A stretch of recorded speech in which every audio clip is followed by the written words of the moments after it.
Shalom saudara-saudaraku yang terkasih di dalam nama Tuhan Yesus.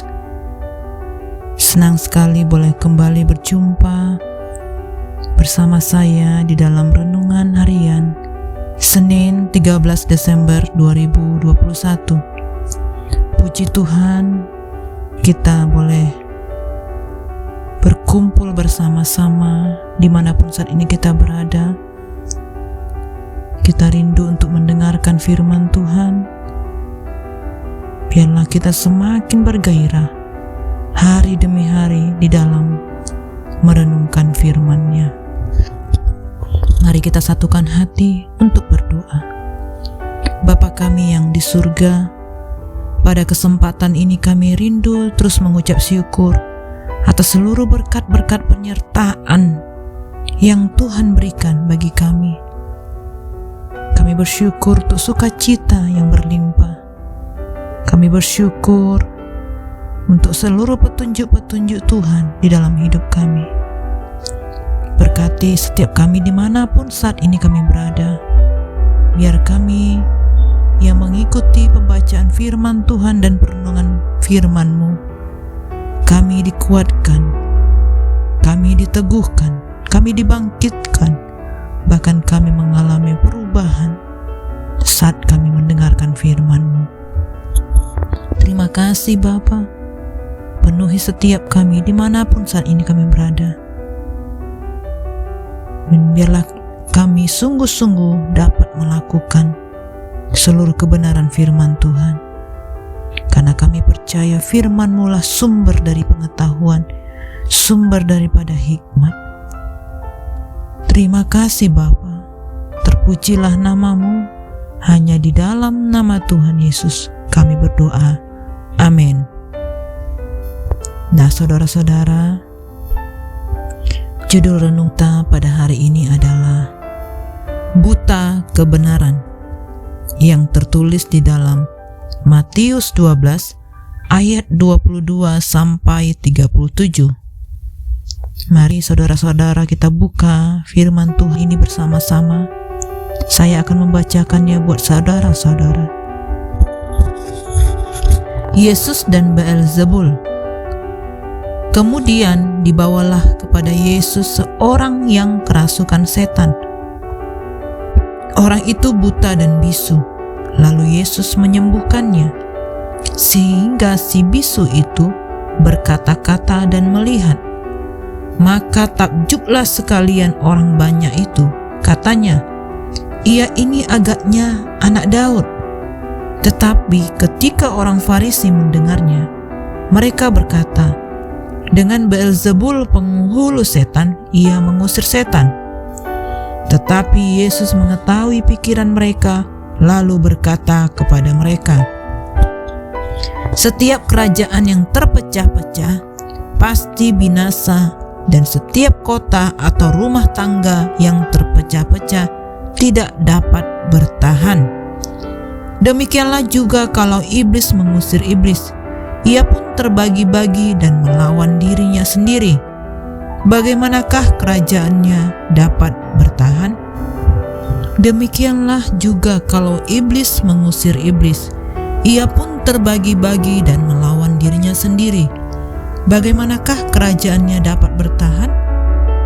Jadi, jika aku mengusir setan dengan kuasa Beelzebul, dengan kuasa siapakah pengikut-pengikutmu mengusirnya? Sebab itu, merekalah yang akan menjadi hakimmu. Tetapi jika aku mengusir setan dengan kuasa Roh Allah, maka sesungguhnya kerajaan Allah sudah datang kepadamu. Atau bagaimanakah orang dapat memasuki rumah seorang yang kuat dan merampas harta bendanya, apabila tidak diikatnya dahulu orang kuat itu? Sesudah diikatnya barulah dapat ia merampok rumah itu. Siapa yang tidak bersama aku, ia melawan aku, dan siapa yang tidak mengumpulkan bersama aku, ia mencerai-beraikan.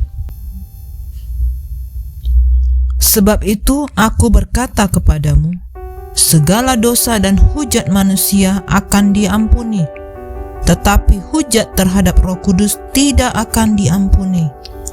Apabila seseorang mengucapkan sesuatu menentang Anak Manusia, ia akan diampuni. Tetapi jika ia menentang Roh Kudus, ia tidak akan diampuni. Di dunia ini tidak, dan di dunia yang akan datang pun tidak. Jikalau suatu pohon kamu katakan baik, maka baik pula buahnya. Jikalau suatu pohon kamu katakan tidak baik, maka tidak baik pula buahnya. Sebab dari buahnya lah pohon itu dikenal. Hai kamu keturunan ular beludak, bagaimanakah kamu dapat mengucapkan hal-hal yang baik, sedangkan kamu sendiri jahat? Karena yang diucapkan mulut meluap dari hati. Orang yang baik mengeluarkan hal-hal yang baik dari perbendaharaannya yang baik, dan orang yang jahat mengeluarkan hal-hal yang jahat dari perbendaharaannya yang jahat. Tetapi aku berkata kepadamu, setiap kata sia-sia yang diucapkan orang harus dipertanggungjawabkannya pada hari penghakiman. Karena menurut ucapanmu engkau akan dibenarkan, dan menurut ucapanmu pula engkau akan dihukum. Amin. Terkadang terbersit di dalam pikiran, alangkah menyenangkan hidup di zaman ketika Yesus sering melakukan mujizat, sebab orang-orang menjadi mudah sekali percaya kepada Yesus. Pada hari itu, Yesus menyembuhkan orang yang buta dan bisu yang sekaligus dirasuki setan. Sebuah mujizat yang menakjubkan, yang menunjukkan kuasa ilahi, karya Allah yang maha besar. Orang-orang Farisi memahami apa yang tercatat di dalam Alkitab, namun sulit bagi mereka untuk mengakui bahwa Yesus adalah Mesias. Hati mereka dipenuhi oleh iri dan dengki. Perasaan marah orang-orang Farisi kepada Yesus terus berkelanjutan. Kondisi makin memanas ketika orang banyak merasa takjub dan mulai meyakini bahwa Yesus adalah anak Daud. Sebutan anak Daud merujuk pada Mesias yang sudah lama dinanti-nantikan.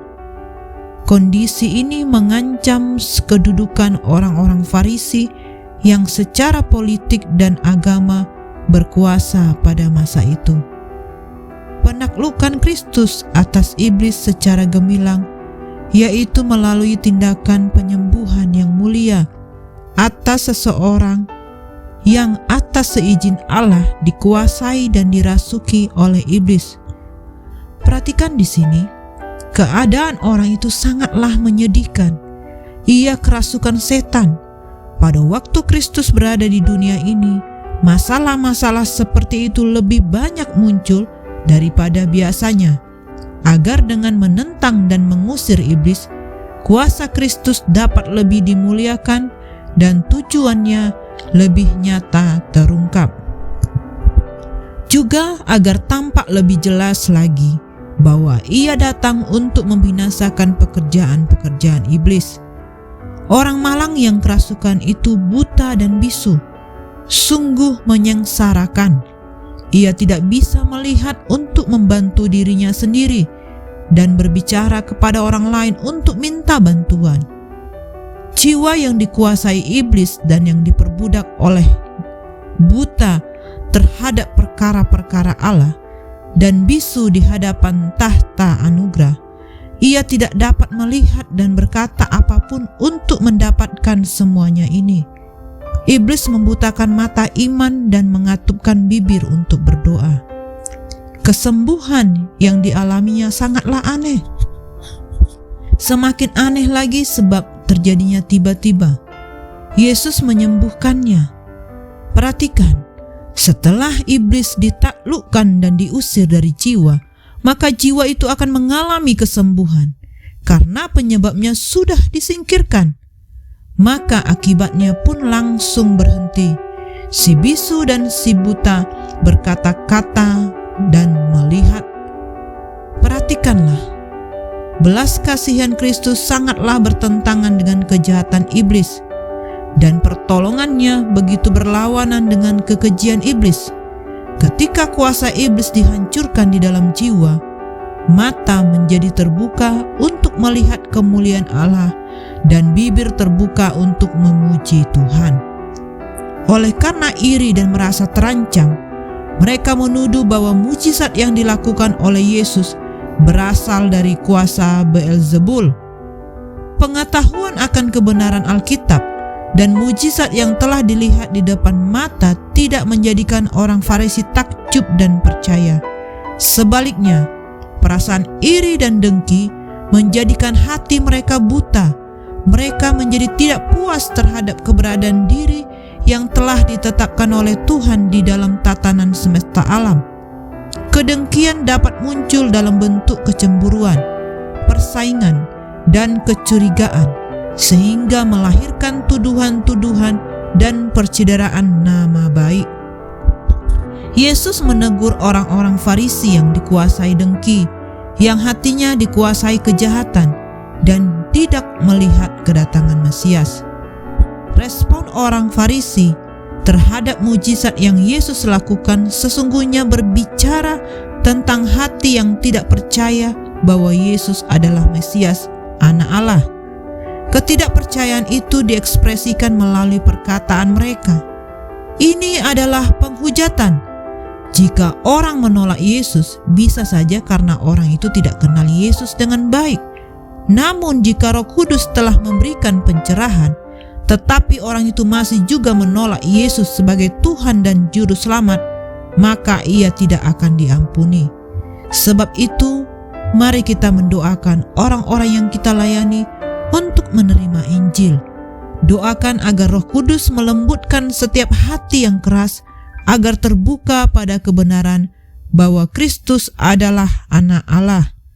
Saat kebenaran dinyatakan, sudah semestinya kita bertobat dan tidak bersikap seperti orang Farisi. Kita diajak untuk berani melakukan introspeksi diri. Kita perlu menerima kebenaran dengan hati terbuka dan merenungkan firman-Nya atas diri kita. Dengan begitu, kita tidak membiarkan diri dibutakan oleh kemanusiaan kita, tetapi kita mau tunduk dan mengikuti kebenaran Tuhan. Demikianlah firman Tuhan yang dapat kita renungkan pada hari ini. Mari saudara-saudara kita tutup di dalam doa. Terima kasih Bapa yang di surga, kami sudah mendengarkan sebagian dari firman-Mu. Berkati setiap kami yang sudah mendengarkan, sudah membaca setiap firman-Mu. Kami percaya firman Tuhan menjadi petunjuk, penolong bagi kami. Dan kami bersyukur Engkau yang mengurapi setiap kami, agar kami dapat senantiasa merindukan firman Tuhan dimanapun kami berada. Berkati kehidupan kami, kesehatan, pekerjaan, studi, bahkan keluarga kami. Cover kami dengan kuasa darah Yesus. Terima kasih Bapa, kami sungguh bersyukur untuk kesempatan demi kesempatan yang Tuhan berikan kepada kami. Kami percaya firman Tuhan tertanam di dalam hidup kami dan menghasilkan buah-buah yang tetap. Terima kasih Bapa. Terpujilah nama-Mu Tuhan. Firman-Mu menjadi berkat bagi setiap kami. Hanya di dalam nama Tuhan Yesus kami berdoa.